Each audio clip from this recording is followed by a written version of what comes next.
Hi, and welcome to Aviation Weather Services. I want to give a quick video here on what I want for the assignments, and really that should correspond pretty closely to what you should be doing before each flight that you conduct. And that is basically getting a standard briefing. Now I've logged into 1800WXBrief here. If you don't already have an account there, it's free and you should really get one. It's really easy to use, and I'm going to show you how to use it right now. What you're looking at right now is the home page. And it is customizable. You can put different weather products on your homepage to show up here for you, the ones that you feel are handiest for you. And you can designate a few local airports that you think would be handy for you to have. And that's often a place where I start with just kind of getting a big picture so I have a context for the rest of the briefing. But you're going to get a lot of that during the briefing anyway. So we're going to go up here to flight planning and briefing, and we're going to click on briefings, flight plans, and nav logs. I have just one favorite flight plan stored in here, and that's for just flying around the valley. And I have it just sort of as a default Hillsborough to Eugene. Now I can still change both my departure and destination. I can change the amount of fuel on board. I can change the time en route, but this gives me a good starting place, and I've got some a preferred altitude in there, and the airspeed that I can expect at a low power setting in my airplane, and so forth. And then we just need to put in a time of day. You can set it up to do that in either Pacific Standard, or it'll automatically switch to Pacific Daylight Time in the summer, or you can select UTC, Universal Coordinated Time, whatever works best for you. I'll go ahead and just leave it at PST and put it for 3 o'clock this afternoon.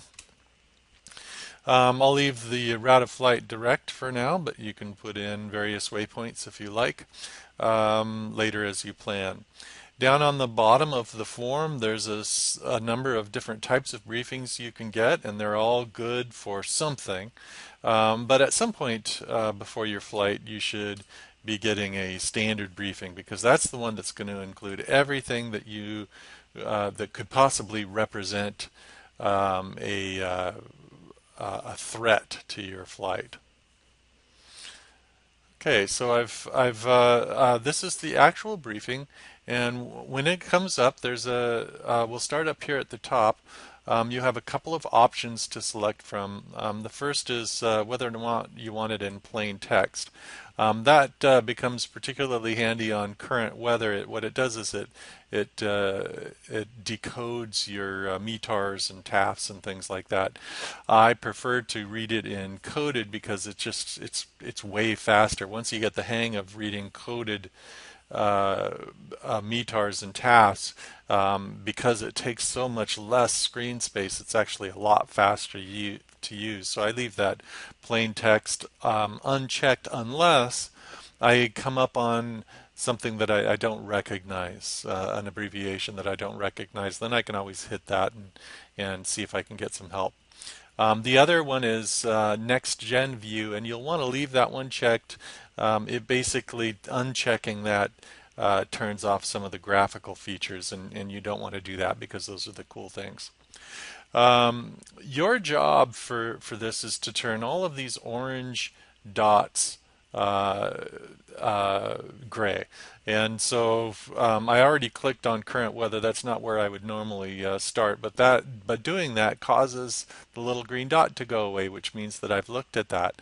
So we'll go ahead and flip through those, and we have the METARs over here. We have them graphically displayed over here, so we can see that we have predominantly VFR weather today, which is good news. But of course, you need to read through here and look at the winds and look for other issues that might be along your route. And there are several ways this is presented to you, and you'll want to click through those and take a close look again at anything that you think might be a threat. Then we'll go back to adverse conditions here, which is the first orange dot we encounter. And there's some subtabs for that one. And we want to click on each of the subtabs that actually has an orange dot. And in this case, there's a NOTAM for a closed runway down there at Eugene, which is a really important NOTAM for us to have. There's also an AirMet tab that brings up a bunch of subtabs, and we need to click through each of those subtabs that has an orange dot. And we would need to flip through any pages that happen to be there. And for your assignments, what I would like you to do is mention these. Even if you look at them and go, well, that's mountain obscuration, I'm not worried about it because I'm not going to fly next to the mountains. Well, no, not quite. It's a threat, and you're mitigated in threat by staying away from the mountains. Okay, so that I would like you to mention those in your assignments. Those are threats. Same thing with the icing. Well, I'm not going to be flying in the clouds, and so icing shouldn't be a factor. Well, still a threat. You're mitigating the threat by staying out of the clouds. You have to check and make sure that there's not going to be freezing rain, which could still be a factor for you even underneath the clouds. But you also want to include whether or not your alternates might be affected by these. So if you have to fly over the mountains in order to get to your alternate, for instance, then icing or mountain obscuration could be a factor. Again, we want to flip through each of these pages. And I'm not going to read through in detail here because I don't want this to be a long video, but you should be spending enough time reading these so that you notice the threats as you go through them. And so you click on each of those. Your job is to get rid of all the orange dots and do that by reading carefully. Notice that on many of these there are some map options where you can overlay various products on the maps in order to get more information. Please take the time to flip through those. Those are sometimes quite revealing. So make sure you're always checking down here for the options that you have on each of the maps. The synopsis and surface analysis is pretty straightforward. Once again, it's the highs, lows, fronts.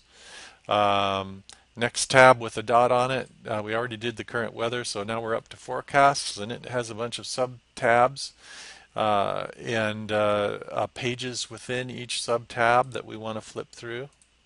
There's some of these you can actually animate the weather on. Here's surface winds and precip. So again, some different maps that you can flip through here. Terminal forecasts can both readable and displayed for you graphically. Winds aloft, interpolated to the altitude that you specified when you've asked for the briefing. They give a time range, but one nice thing is they allow you to flip up and down in the altitude to look for a better altitude for the route you're flying. So that's all. I've made all the orange dots go away on those tabs. So I click over to NOTAMs, and I do the same thing here, reading carefully enough so that I catch all the ones that apply to me. Yes, you will want to skim some of these because they don't apply, but you need to skim slowly enough that you do catch the ones that do apply. Don't just make it a game of how fast you can get rid of all the orange dots. But we'll go ahead and do that so we can have a clear board here. So this I would be spending some real time on. And there's some international ones here, probably don't apply, some uncategorized ones. And then we can flip over to flow control, which almost never applies to us little guys. And then some miscellaneous ones, which are the usual stuff that doesn't happen around here very often, but worth taking a quick look. Now I've done it. I've made all of the orange dots go away, and if I did it in good faith and actually read the stuff and made sure that there's no threats there, then I should have revealed a lot of threats. You should be coming to your assignment with lots of threats that are very easily mitigatable, like by just simply not flying in the clouds or flying a little lower altitude or staying away from the mountains or whatever. Those should be included each week in your assignments and on your discussion post. And the reason for that is I want you to get in the habit of thinking in those terms for your actual flying. Because that's what we do as pilots. We identify the threats, we mitigate the threats, and then we go get the job done to the best of our ability, unless it's really a day when we have to call a no-go. That's it. I hope that clarifies things for those of you that are new to wxbrief.com and clarifies what I want for these assignments. And we will look forward to seeing next week's assignment.